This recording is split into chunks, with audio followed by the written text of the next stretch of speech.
Hey guys, it's Kelsey and I'm back with another design team layout for Festive Friday. So this one is for Valentine's Day and we had to use 3 out of the 10 following items, which was hearts, cupid, glitter, doilies, flowers, pink, arrows, silver, chocolate or candy, and red. So right away I did a mixed media background using Sarah Scrap's mixed media background class. So I'm not going to talk about how I did it, what I used, what she went over in the class basically, but there's my background. I really like it. I made it specifically for this page. I knew I had this photo of Baldwin I really wanted to use, and it had the red color. That was why I'd really been avoiding using it, because it's very, very red.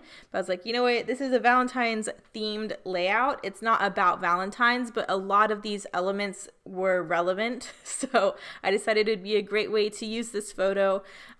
Because I love Baldwin. He's an awesome dog. If you guys missed my last layout with him, I guess there's a whole explanation to this. Long story short, I was a puppy trainer in the Guide Dog Foundation for the Blind. I raised my puppy Billy, and part of their process is we have to switch puppies with another trainer so we can do an evaluation and see how the dog works with someone else. And then once they pass that, they go to New York for advanced training, get matched with a person in need, and they're their service animal.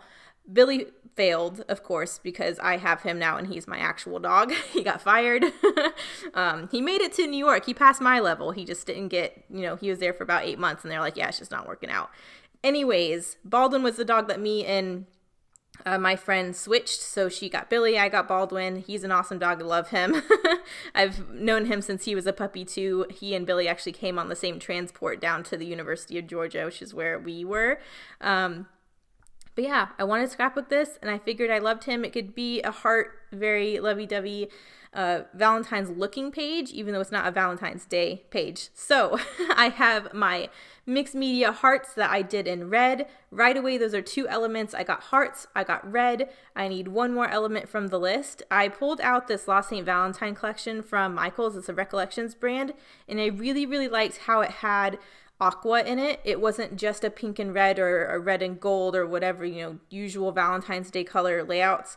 And I really liked that there was blue in it, especially because this wasn't a Valentine's Day page. I really liked that there was a different color that kind of made it, pulled it in a different direction, which is why I also introduced the blue into the mixed media as well.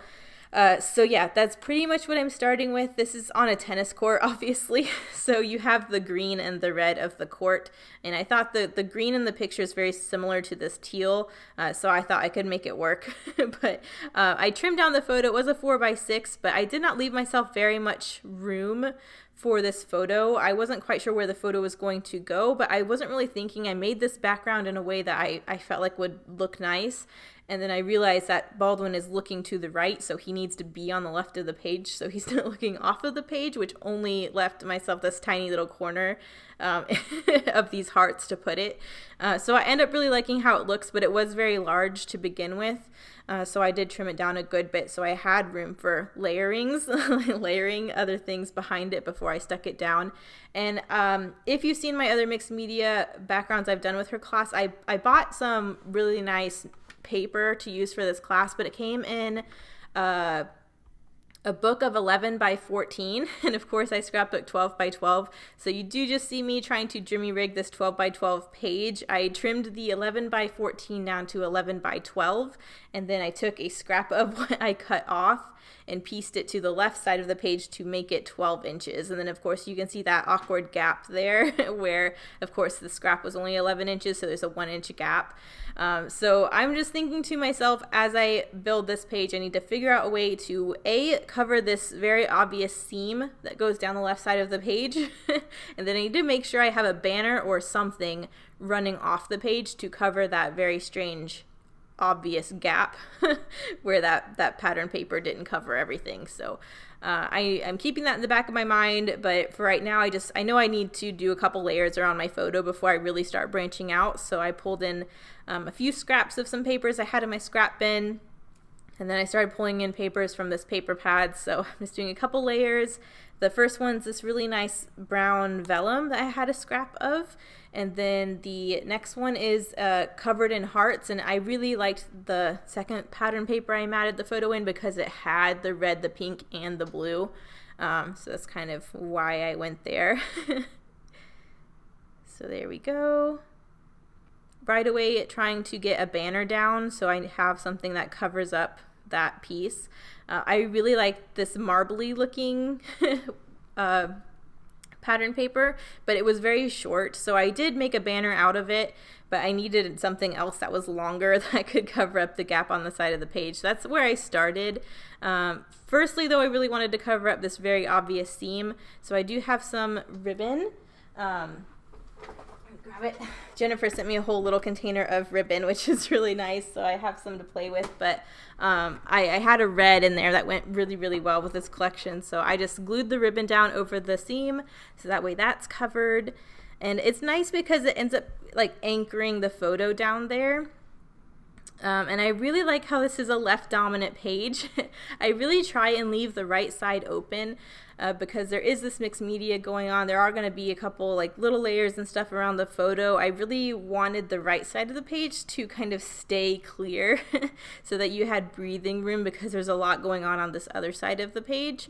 So that's kind of my thought process. I decided I have this other scrap I would also cut into a banner, and that one was long enough to run off of the page. So my plan is that when I go to glue this down, I just need to make sure that's going over that gap and then all of my seams and gaps will be covered. And then I had this brown paper bag. I think this is what my freckled fawn goodies came in, I believe. Yeah, for Black Friday. And I decided to save it because we're scrapbookers and we hoard supplies. You can see where my chair rolled over a corner of it and tore it up. But I figured I'm pulling in the brown. I have the brown of the vellum. I wanted that earthiness to be pulled in. A couple of the papers were craft based as well, even though I didn't end up using them. But I wanted to pull this brown in as well. So I really like using this brown paper bag as one of the layers. I even kept one of the raw jig-jag, like zigzaggy, edges of the brown paper bag raw so you could see that. I think that adds a lot of texture. It's a cool little detail and kind of points out like, hey, this is a brown paper bag that I'm using. And then I decided just to leave that as a large layer and have all of it run off the page, which I think ends up looking kind of cool. I wasn't thinking about doing that originally, but I like how that looks now that it's on there. So I just wrapped that brown paper bag around the back of the page and glued it down. So that's the main layers. And then I decided I'd go in. I wanted a little bit more mixed media, so I'm just going back with some Heidi Swapp teal color shine, and I'm just splattering that across the page pretty much where all the mixed media is, and then dragging out a little bit on the diagonal down to the bottom right hand corner. But I think that adds a little bit more, adds more blue, more sparkle, just to fill it in a little bit, because I didn't think I did enough of those teal plus signs.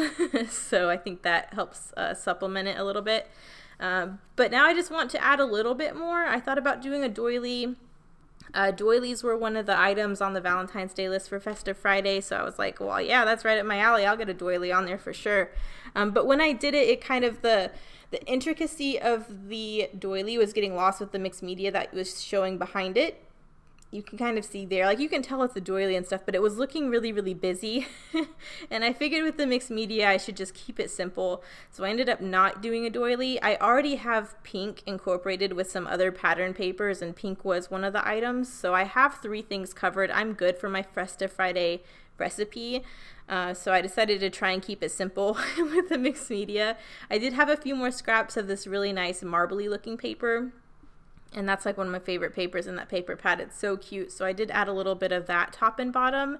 And then I just wanted to do a little bit of journaling. So I tried to color match red from my Stampin' Up! Markers. And I'm just going to journal around the outside of the page. So there's been a couple pages about Baldwin. So there wasn't a whole lot I needed to say, I guess.